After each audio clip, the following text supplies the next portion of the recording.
الحمد لله رب العالمين،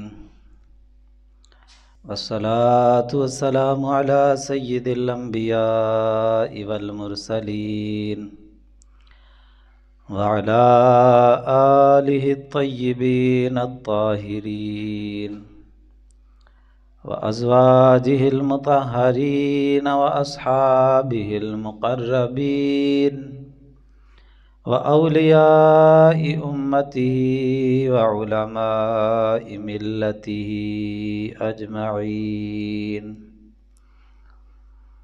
قال الله تبارك وتعالى في كلامه المجيد: وعد الله الذين آمنوا منكم وعملوا الصالحات ليستخلفنهم في الأرض. صدق اللہ العلی العظیم وبلغنا رسولہ النبی الکریم الرؤوف الامین.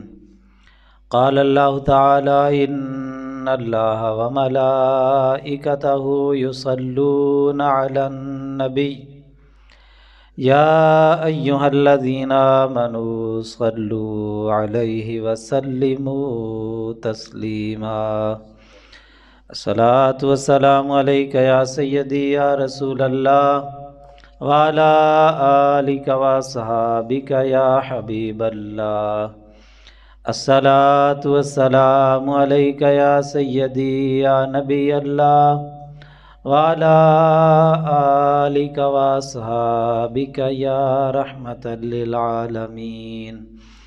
الصلاة والسلام علیک یا شفیع المذنبین وعلى آلك واصحابك يا جد الحسن والحسین.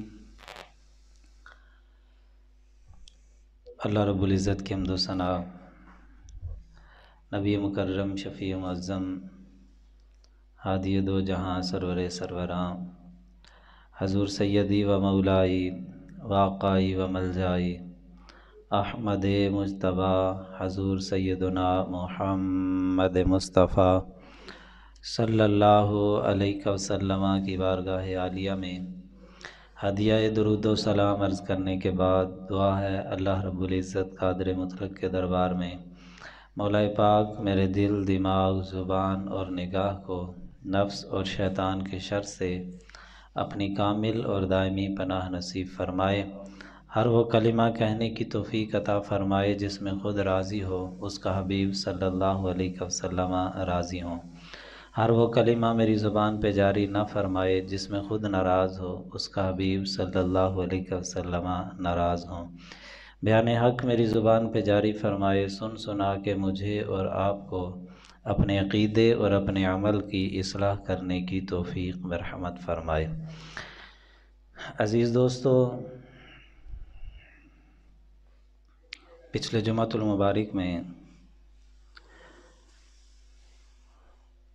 مسلمانوں کی تاریخ کی ایک عظیم شخصیت کا کچھ ذکر خیر ہوا. خلافت عثمانیہ کے بانی و مؤسس حضرت سیدنا غازی عثمان رحمۃ اللہ تعالی علیہ کی جو انہوں نے اپنے بیٹے کو وصیت فرمائی بستر مرگ پر، وہ ایک دو بات عرض کی تھی اور میں نے مختصراً یہ عرض کیا تھا کہ حضرت غازی عثمان رحمۃ اللہ تعالی علیہ یہ ایک باشرع عالم دین تھے. آپ رحمۃ اللہ تعالی علیہ کی ساری زندگی اللہ رب العزت کے دین کی سربلندی کے لیے کوشش اور کاوش کرتے ہوئے گزری. آپ رحمۃ اللہ تعالی علیہ کی ذہنی فراست اور اسلام کے ساتھ محبت کا اندازہ آپ ان کی اس وصیت سے فرمائیں جس کی چند باتیں آج بھی میں عرض کروں گا. آپ رحمۃ اللہ تعالی علیہ نے جو اپنے بیٹے کو وصیت کی تھی اس میں فرمایا کہ یا بنی ایاک ان تشتغل بشیء لم یأمر بہ اللہ رب العالمین. اے بیٹے، کبھی بھی اس کام میں مشغول نہ ہونا جس کام کا حکم اللہ رب العزت نے نہیں دیا. یعنی جو فضائل والے اعمال ہیں، جو فرض ہیں، ان کی طرف کاوش کرو اور باقی کی اپنی زندگی اعلیٰ کلمۃ الحق کے لیے وقف کر دو. کیونکہ جو دور تھا اس وقت ضرورت اسی معاملے کی تھی کہ جہاد میں کوشش و کاوش کی جائے۔ مسلمانوں پہ ذلت و رسوائی مسلط تھی اور ہر طرف سے مسلمان ظلم و ستم کی چکی میں پس رہے تھے۔ اور پھر فرمایا کہ اے میرے بیٹے، جب بھی امور سلطنت میں کوئی مشکل کام پیش آ جائے تو علماء دین سے اس معاملے میں مشورہ کرنا، اور ان کے مشورے کے بعد سوچ سمجھ کے فیصلہ کرنا، اللہ رب العزت تجھے برکتیں عطا فرمائے گا۔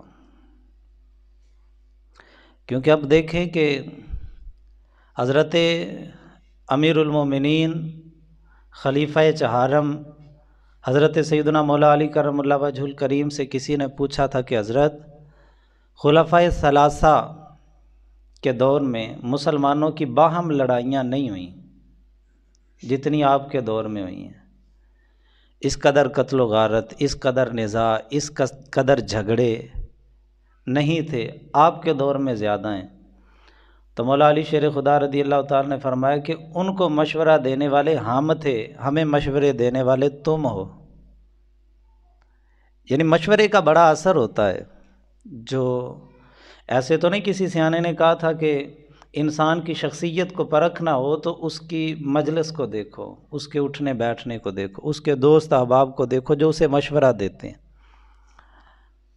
اس سے انسان کی فکر، اس کی سوچ، اس کی کردار کی بلندی یا پستی کا اندازہ ہوگا۔ تو جب تک مشورہ دینے والے علماء تھے، سلاطین اسلام ہمیشہ راہ راست پہ رہے، لیکن جب دنیا پرست، وہ چاہے عالم دین ہی کیوں نہ ہو، وہ دین کا عالم بھی اگر حب دنیا اس کے دل میں آ گئی تو اس کا علم اس کو کوئی فائدہ نہیں دے گا۔ اور پھر حضرت غازی عثمان رحمۃ اللہ تعالیٰ علیہ نے اپنے بیٹے کو فرمایا کہ یا بنیا احط من طاعتک بالاعزاز، فرمایا میرے بیٹے، فرما بردار لوگوں کو اعزاز سے نوازنا، جو اطاعت گزار ہیں ان کو عزت دینا، ان کو انعام و اکرام بھی دینا، اور فرمایا کہ فوجیوں پر جو تیری سپاہ ہوگی ان پر بھی انعام و اکرام کرتے رہنا۔ اس سے وہ لوگ دنیاوی معاملات سے بے پرواہ ہو جائیں گے اور خالصتاً اللہ رب العزت کی رضا کے لیے کوشش و کاوش کرتے رہیں گے۔ اور اتنی وصیت کرنے کے بعد حضرت غازی عثمان رحمۃ اللہ تعالیٰ علیہ نے آگے مزید فرمایا، آپ نے فرمایا کہ کبھی اپنی فوج کی کثرت اور مال کی کثرت پر بھروسہ نہ کرنا۔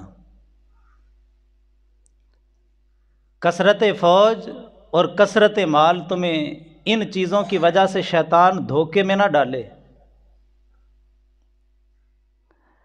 بھروسہ ہمیشہ خدا کی ذات پہ رکھنا ہے۔ علامہ اقبال نے اسی کی نشاندہی کرتے ہوئے فرمایا کہ اللہ کو پامردی مومن پہ بھروسہ، ابلیس کو یورپ کی مشینوں کا سہارا۔ علامہ اقبال فرماتے ہیں کہ جو مرد مومن ہے، اللہ رب العزت کبھی فتح و شکست اسباب کے بھروسے پہ نہیں عطا فرماتا۔ وہاں فتح و شکست فرمایا نا، اللہ کو پامردی مومن پہ بھروسہ اور ابلیس کو یورپ کی مشینوں کا سہارا، یہ توپ کا سہارا، یہ گن کا سہارا، یہ ایٹم بم کا سہارا۔ مومن ان چیزوں پہ بھروسہ نہیں کرتا، یہ اسباب ہیں، اسباب پورے کرنے چاہیے۔ دیکھیں نبی پاک صلی اللہ علیہ وسلم نے فرمایا کہ جہاد کے لیے اپنے گھوڑے ہر وقت تیار رکھو، یعنی کبھی بھی جہاد سے غافل نہ ہونا، ہر وقت جہاد کے لیے کوشش کرتے رہنا، اپنے آپ کو تیار رکھنا کہ جب جہاد کا موقع ملے لبیک کہہ کے اپنی جان اللہ کے حضور قربان کر دینا۔ جہاد سے کبھی غافل نہ ہونا، بلکہ اللہ اکبر کبیرہ۔ حضرت عبد الرحمن بن عوف رضی اللہ تعالی عنہ، آپ سے ایک بندہ ملنے گیا اور وہ کہتا ہے کہ میں جب حضرت عبد الرحمن بن عوف کی حویلی میں گیا تو یہ صحابہ کرام میں سے جو سب سے مالدار لوگ میں تھے ان میں ان کا شمار ہوتا تھا۔ حضرت عبد الرحمن بن عوف رحمۃ اللہ تعالی علیہ نے 30 غلام کھڑے کھڑے آزاد کر دیے. تو وہ بندہ کہتا ہے میں آپ کی سخاوت دیکھ کے حیران ہو گیا کہ اتنا سخی بندہ کہ 30 غلام ایک لمحے کے اندر آزاد کر دیے. اللہ نے کتنا بڑا اس کو دل دیا ہے. تو حضرت عبد الرحمن بن عوف رحمۃ اللہ تعالی علیہ اس بندے کی اس حیرانی کو دیکھ کے فرمانے لگے، فرمائے کہ تو حیران ہو رہا ہے میری اس عمل پہ جو میں نے کیا ہے؟ تو وہ بندہ کہتا ہے میں نے عرض کی حضور حیرانگی کی تو بات ہے کہ حضرت جو ہے وہ آپ نے اتنا مال ایک کھڑے کھڑے ہی سارا خیرات کر دیا اور اتنے غلاموں کو آزاد کر دیا. تو حضرت عبد الرحمن بن عوف رحمۃ اللہ علیہ فرمانے لگے، فرمایا جو اللہ کے رستے میں جہاد پر نکلے اور سواری پہ سفر کرتے ہوئے گھوڑے کی پشت پہ بیٹھا ہے، اس کو اونگ آ گئی ہے، اور اونگ کی وجہ سے جو اس کے ہاتھ میں چھڑی تھی یا جو بھی چیز تھی جس سے وہ گھوڑے کو ہانک رہا تھا وہ اس کے ہاتھ سے گر جائے، تو اچانک اس کی آنکھ کھلے اور اس کے گرنے کی وجہ سے پریشانی ہوتی ہے. بھئی پریشانی تو ہوگی نا، کہ تھوڑی سی تو ہوگی کہ بھی مجھے اتر کے دوبارہ اس چیز کو چھڑی کو پکڑنا پڑے گا. فرمایا اتنی سی جو پریشانی بندہ مومن جہاد کے لیے برداشت کرتا ہے، میرے 30 غلام آزاد کرنے کا ثواب ایک طرف، اللہ کے راستے میں اتنی پریشانی برداشت کرنے کا ثواب اس سے زیادہ ہے. آپ اندازہ کریں جہاد کی فضیلت. تو بندہ مومن کبھی بھروسہ اسباب پہ نہیں کرنا. مومن ہر وقت جہاد کے لیے تیار رہتا ہے. اور خدا کی قسم جب تک مومن حضرت عثمان اول جیسے، حضرت صلاح الدین ایوبی جیسے، حضرت سلطان محمود غزنوی جیسے، حضرت محمد بن قاسم رحمۃ اللہ تعالی علیہ جیسے، جب تک حضرت عمر بن عبد العزیز جیسی شخصیات اس دھرتی پہ موجود تھیں، عالم کفر مومنوں سے تھر تھر کانپتا تھا. مگر جب سے یہ انگریزوں کے غلام بندر ہم پہ مسلط ہو گئے، ایٹم بم ہونے کے باوجود ہمارے وزیر اعظم کے کپڑے دوسرے ممالک کے ایئرپورٹ پہ اتروا لیے جاتے ہیں، لیکن ان کو غیرت نہیں آتی. ایٹم بم ہونے کے باوجود قوم کی بیٹی عافیہ صدیق کو ہمارے ملک سے آ کے غیر ملکی لوگ اٹھا کے لے کے جاتے ہیں، لیکن کوئی غیرت نہیں آتی. ایٹم بم ہونے کے باوجود دشمن کا لڑاکا طیارہ ہمارے ملک میں آ کے حملہ کرتا ہے، ہمارے فوجی اس طیارے کو گراتے ہیں، ان کا پائلٹ پکڑتے ہیں، لیکن ہمارے حکمران بغیر کسی جو ہے وہ اس بات کی، کیونکہ فوجی پکڑے جاتے ہیں، تاریخ کے اندر بھی ہم نے دیکھا ہے کہ غیروں کی فوجی جب پکڑے جاتے تھے واپس کیے جاتے تھے، واپس کیے جاتے ہیں لیکن کچھ شرائط پہ کیے جاتے ہیں، کچھ لینے اور کچھ دینے کی پالیسی ہوتی ہے. لیکن ہمارے حکمرانوں نے ایک غیر جب وہ دشمن ملک کا پائلٹ ہمارے ملک کی سرحد کے اندر آ کے حملہ کرتا ہے، ہمارے فوجی اس کو گراتے ہیں، لیکن اس کے باوجود وہ فوجی باعزت ان کے حوالے کیا جاتا ہے.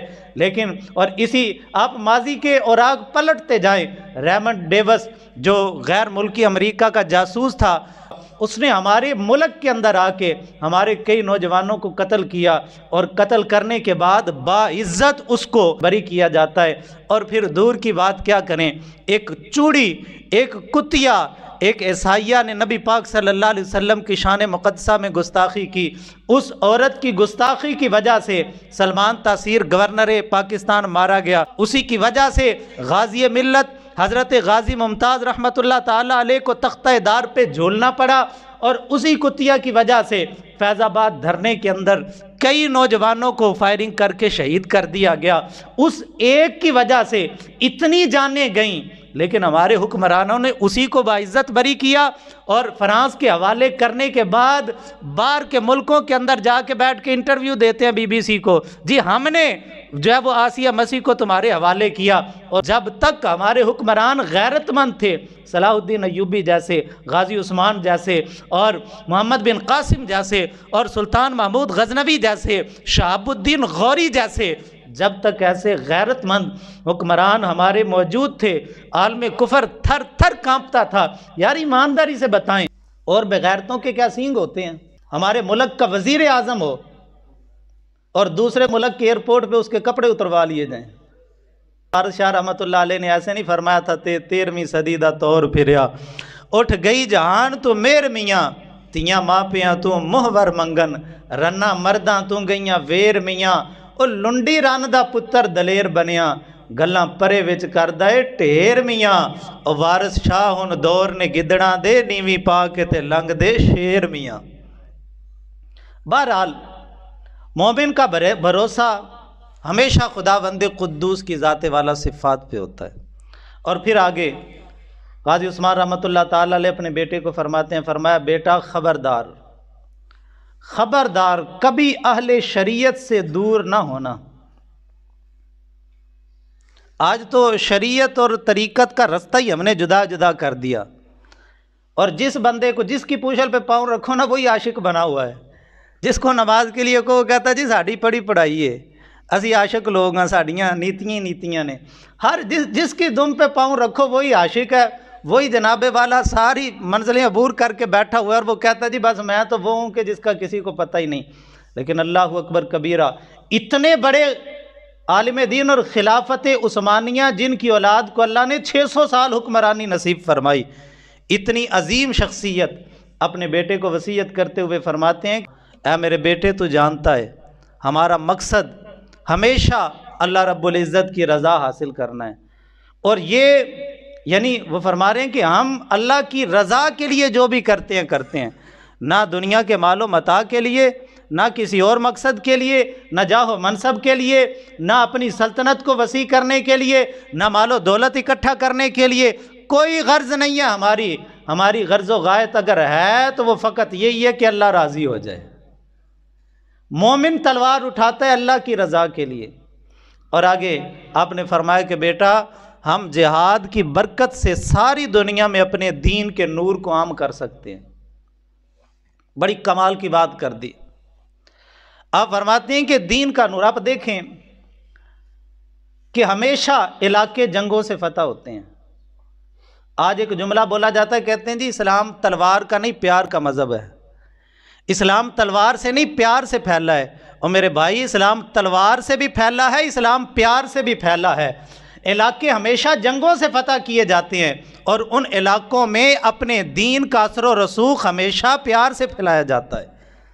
ہمارے غازیوں نے علاقے فتح کیے ہیں تلوار کے زور پر، پھر اولیاء اور علماء کی کھیپ پیچھے جاتی تھی جو جا کے ان علاقوں میں اللہ کے دین کی ترویج و اشاعت کر دیتی تھی۔ آج کہتے ہیں جی جمہوریت کا راگ الاپنے والے، اور یہ بھی کہا جاتا ہے جی دین بھی ہم جمہوریت کے ذریعے لے کے آئیں گے۔ اور میرے بھائی دین جب بھی آیا ہے وہ کربلا کے ذریعے ہی آیا ہے، دین ہمیشہ قربانیوں سے آیا ہے۔ آپ تاریخ اٹھا کے دیکھیں، ہم اپنوں کی مثال کیا دیں؟ انگریز جب بر صغیر پاک و ہند کے اندر آیا تھا وہ الیکشن کروا کے آیا تھا۔ ہمارے بزرگ تو اتنی نفرت کرتے تھے اس سے کہ اس لباس سے، اس تہذیب سے، اس ثقافت سے ہمارے بزرگ تو دور دور تک ان کی بو بھی سونگنا گوارا نہیں کرتے تھے۔ لیکن وہ جنگ کے ذریعے آئے، اور پھر دھوکے کے ساتھ وہ اس ملک کے اندر داخل ہوئے۔ ایسٹ انڈیا کمپنی انہوں نے بر صغیر پاک و ہند کے اندر قائم کی۔ تاریخ پڑھنے والے جانتے ہیں پھر اسی کمپنی کے اثر و رسوخ کی وجہ سے انہوں نے اسلامی جو بر صغیر پاک و ہند کی ریاستیں تھیں، وہ چاہے ہندوؤں کی تھی، چاہے سکھوں کی تھی، چاہے مسلمانوں کی تھیں، جس طریقے سے بھی جو ریاست بھی ان کے سامنے کھڑی ہوئی اس کو تہہ تیگ کرتے گئے۔ جنگ کے ذریعے انہوں نے اپنے علاقے فتح کیے، اور بعد میں اپنے پادری بلوائے، اور وہ چاہتے یہ تھے کہ یہاں پہ اپنے دین کی اشاعت کریں۔ اور عرض کرنے کا مقصد یہ ہے کہ عیسائیوں نے بھی طریقہ یہی اپنایا تھا جو آج ہمیں طعنہ دیتے ہیں۔ لیکن کیا کریں، آج تو جو ہے وہ ہماری تعلیمی نصاب کے اندر ہمارے غازیوں کو راہزن کہا جاتا ہے، ڈاکو کہا جاتا ہے۔ وہ کہتے ہیں جی وہ تو مال اکٹھا کرنے کے لیے سلطان محمود غزنوی کے بارے میں برے جملے بولے جاتے ہیں۔ آج جو مسلمانوں کی تلوار کو دہشت گرد کہتے ہیں، ان بیوقوفوں کے اپنے دامن کو اگر دیکھا جائے تو مسلمانوں کے خون سے رنگین نظر آتا ہے۔ لاکھوں، کروڑوں، اربوں کے حساب سے مسلمانوں کا خون ان کے دامن پہ لگا ہوا ہے، لیکن اس کے باوجود وہ مسلمانوں کے تلوار پہ انگلیاں اٹھاتے ہیں، مسلمانوں کے جہاد پہ انگلی اٹھاتے ہیں۔ گویا کہ بھیڑیا اعتراض کرتا ہے بکری پہ کہ جی اس کے سینگ کیوں ہیں، یہ مزاحمت کیوں کرتی ہے؟ میرے بھائی، اور یاد رکھیں ایک فصل جب تیار ہو جاتی ہے، فصل کی تیاری سے اس کو تیاری کے بعد اس کو کاٹنے کی بجائے کوئی اس کو تباہ کر دے تو یہ فصل کے ساتھ ظلم ہے، لیکن ایک بندہ فصل کی جو فالتو جڑی بوٹیاں ہیں ان کو تلف کرے تو وہ فصل پہ رحمت ہوتا ہے۔ اسلام کا جہاد یہی ہے۔ کافر کا جہاد نہ بچوں کو دیکھتا ہے، نہ بوڑھوں کو دیکھتا ہے، نہ فصلوں کو دیکھتا ہے، وہ کچھ نہیں دیکھتا۔ آپ دیکھیں ملک شام کے اندر انہوں نے کیا کیا، آپ دیکھیں افغانستان کے اندر انہوں نے کیا کیا، آپ دیکھیں عراق کے اندر انہوں نے کیا کیا، آپ دیکھیں فلسطین، بوسنیا، چیچنیا اور کشمیر کے اندر انہوں نے کیا کیا۔ کافروں کی جنگ یہ ظلم ہوتی ہے، اور مسلمانوں کا جہاد اللہ کی طرف سے رحمت ہوتا ہے، کیونکہ مسلمان ہمیشہ ابو جہل جیسی اور جو معاشرے کے لیے ناسور جڑی بوٹیاں ہوتی ہیں، مسلمانوں کا جہاد جڑی بوٹیوں کو کاٹ کے حضرت بلال جیسی فصل تیار کر دیتا ہے۔ اور میں نے عرض کی نا کہ آج ہمارا نصاب تعلیم کچھ اس طریقے سے مرتب کیا گیا کہ جس میں ہمارے غازیان اسلام کی مذمتیں پڑھائی جاتی ہیں۔ وہاں پڑھایا جاتا ہے کہ جو اسلام کے غازی تھے وہ رازن تھے، وہ ڈاکو تھے، بلکہ اس کو حفیظ جلندری رحمۃ اللہ تعالیٰ علیہ نے شاہ نامہ اسلام کے اندر اس کو تفصیلاً ذکر کیا۔ آپ نے پہلے اپنے جہاں سے قرآن پڑھا اس استاد کی صفات بیان کی۔ وہ فرماتے ہیں کہ وہ استاد بڑا حق پرست تھا، وہ بڑا باشرہ تھا، وہ سادہ سا تھا، اور فرماتے ہیں کہ جب میں نے ابھی ہوش بھی نہیں سنبھالی تھی تو اللہ اکبر کی اذان سے میرے کان آشنا ہو گئے تھے۔ پھر جب ابھی میں ماں کی گود میں کھیلتا تھا کہ ماں نے ہمیں قل هو اللہ احد سکھا دیا تھا۔ پھر جب میں چلنا شروع ہوا میرا باپ انگلی سے پکڑ کے مجھے مسجد میں لے کے گیا تو استاد نے جاتے ہی فاتحہ کا سبق بھی پڑھا دیا تھا، نماز پڑھنے کا اسلوب بھی سکھا دیا تھا۔ حضرت حفیظ جلندری مرحوم فرماتے ہیں کہ یہ تو تھا میرا وہ بچپن جو بڑی محبت کے ساتھ گزرا، لیکن پھر کیا ہوا؟ فرماتے ہیں نحوست نے ڈیرے ڈالے کہ گھرانے کو تمنائیں تھی دنیاوی بلندی کی، کہ اس طفلی میں ایک تہمت تھی مجھ پر ہوش مندی کی۔ علامہ حفیظ جلندری فرماتے ہیں کہ میں ذہین تھا، اور آپ جانتے ہیں ذہین بچہ وہ ہمیشہ کالج میں جاتا ہے، اور جو کند ذہن ہوتا ہے وہ مدرسے میں جاتا ہے۔ جو لنگڑا ہو، جس کی ٹانگ ٹوٹی ہو، یا جس کو آنکھوں سے نظر نہ آتا ہو، جس کی بینائی بھی کمزور ہو، کہتے ہیں جی انہوں مدرسے بھیجو، مولوی جانے دے مولوی دا کم، لیکن قربان جائیں وہی جس کو آنکھوں سے نظر کم آتا ہے جب اللہ کا قرآن پڑھ جاتا ہے اللہ اس کو بھی مصلی پہ کھڑا کر دیتا ہے، اللہ پاک اس کو بھی عزتیں عطا فرما دیتا ہے، دین عزتیں دیتا ہے۔ عجیب ذہن ہو گیا، اور کیا کمال کہا تھا خادم رضوی کا وہ کلپ سوشل میڈیا پہ وائرل ہوا۔ انہوں نے کہا میں نے اپنے بیٹے کو کہا ہے کہ بیٹا اگر ABC روٹی دے سکتی ہے تو دارابا یدربو بھی روٹی دے سکتا ہے۔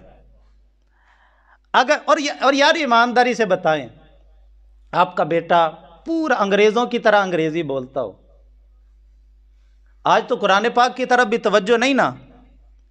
میں ایک جگہ پہ بیٹھا ہوا، ایک بزرگ بندے نے انگلش کا کوئی جملہ بولا اور غلط بولا، تو ایک دو بندہ ایسا وہاں پہ بیٹھا ہوا تھا جو بالکل ان پڑھ تھا، اس کو کچھ نہیں آتا تھا، وہ بھی ہنس پڑا۔ میں نے کہا جی کیوں ہنسے ہو؟ کہنے لگا جی اس نے غلط بولا ہے، انگریزی کا جملہ غلط بولا۔ میں نے کہا تم تو ان پڑھ ہو، تم نے تو انگریزی پڑھی نہیں، تمہیں کیسے پڑھو؟ جی سون کے سانوں بھی آ گئی، سانوں بھی آ گئی۔ یعنی اس معاملے میں ہم اتنے ماہر ہو چکے ہیں، لیکن افسوس صد افسوس 80 سال عمر ہو گئی، 90 سال عمر ہو گئی، 100 سال کا بزرگ ہو گیا، لیکن قرآن پاک صحیح کرنے کی طرف کوئی توجہ ہی نہیں ہے۔ وہ جی چلو ٹھیک ہے جی جنج چلدا ہے چلدا رہے۔ اور میرے بھائی اور پھر میں بعد میں وہ دوبارہ وہ معاملہ تو نہیں ہوا، لیکن مجھے امید ہے کہ اس بابے نے یا تو دوبارہ وہ جملہ بولا نہیں ہوگا، اگر بولا ہوگا تو صحیح بولا ہوگا، درست کر کے بولا ہوگا، کیونکہ بے عزتی ہوگی۔ لیکن عجب بات ہے کہ قرآن پاک درست کرنے کی طرف ہماری توجہ ہی نہیں ہے۔ میں یہ عرض کر رہا تھا کہ ہمارا بیٹا انگریزوں کی طرح انگریزی بولتا ہو، مرنے کے بعد آپ کی قبر پہ آ کے وہ ساری رات انگریزی پڑھتا رہے، کوئی فائدہ ہے؟ ایمانداری سے بتائیں کوئی فائدہ ہے؟ اور ایک آپ کا بیٹا بالکل ان پڑھ ہے، کچھ نہیں آتا، اس کو لکھنا بھی نہیں آتا، لیکن قرآن پڑھنا آتا ہے، وہ آپ کی قبر پہ آ کے 10 منٹ کھڑا ہو کے اللہ کا قرآن پڑھ جائے گا تو قبر میں ٹھنڈ نہیں پہنچ جائے گی؟ تو پھر ایمانداری سے بتائیں فائدہ کس کا ہے؟ یعنی ہم نے دنیا کو ہی سب کچھ سمجھ لیا۔ اور مفتی احمد یار خان نعیمی رحمۃ اللہ تعالیٰ علیہ فرماتے ہیں، آپ فرماتے ہیں کہ لوگوں، انگلش پڑھنے سے مقدر سے زیادہ نہیں ملتا اور قرآن پڑھنے سے مقدر سے کم نہیں ملتا۔ جو اللہ نے تمہاری تقدیر میں لکھ دیا وہ ملے گا۔ اگر اس طرف اتنی کوشش کرتے ہو تو اللہ کا قرآن درست کرنے کی طرف بھی توجہ کرو، اس کی طرف بھی کوشش ہونی چاہیے۔ ہم تو آج کہتے ہیں، کسی کو کہنا جی کوئی اپنا بیٹا دین کی طرف بھی لائیں، کہتا جی مولوی بن گئے تھے کھان کے کتوں۔ حالانکہ آج تک کسی مولوی نے کبھی بھوک کی وجہ سے خودکشی نہیں کی، کہ کبھی کوئی مولوی بھوکا نہیں مرا۔ الحمدللہ جب بھی مولوی مرتے ہیں زیادہ کھا کے ہی مر سکتا ہے، کبھی بھوکا نہیں مولوی مر سکتا۔ اور یہ اللہ کے قرآن کی فضیلت ہے اور اللہ کے قرآن کی برکت ہے۔ جو اللہ کے قرآن کے ساتھ اپنے آپ کو وابستہ کر لیتا ہے، قرآن کبھی اس کو بھوکا نہیں رہنے دیتا۔ نہ دنیا میں اللہ جو ہے وہ اس کو کسی کا محتاج رکھتا ہے، نہ آخرت میں کبھی محتاج کرتا ہے۔ اور ایمانداری سے بتائیں، ڈاکٹر بھی ہڑتالیں کرتے ہیں جی ہماری تنخواہوں میں اضافہ ہو، ٹیچر بھی ہڑتالیں کرتے ہیں جی ہماری تنخواہوں میں اضافہ ہو، ہر طبقہ وہ احتجاج بھی کرتا ہے، ہڑتالیں بھی کرتا ہے جی ساڑیاں تنخواہیں وداؤ۔ حالانکہ ان کی تنخواہیں ٹھیک ٹھاک ہوتی ہیں، لیکن اس کے باوجود وہ اضافے کے لیے احتجاج کرتے ہیں۔ کبھی کسی مولوی نے احتجاج کیا؟ مولوی اکٹھے ہو کے نکلے ہوں کہ جی ساڑیاں بھی تنخواہیں وداؤ؟ اور معاشرے کے لحاظ سے سب سے کم تنخواہیں مولویوں کی، اور بچے بھی زیادہ مولویوں کے۔ اس معاملے میں بھی دوسرے لوگ کنجوسی کر جاتے ہیں، کہتے ہیں جی بچے دو ہی اچھے۔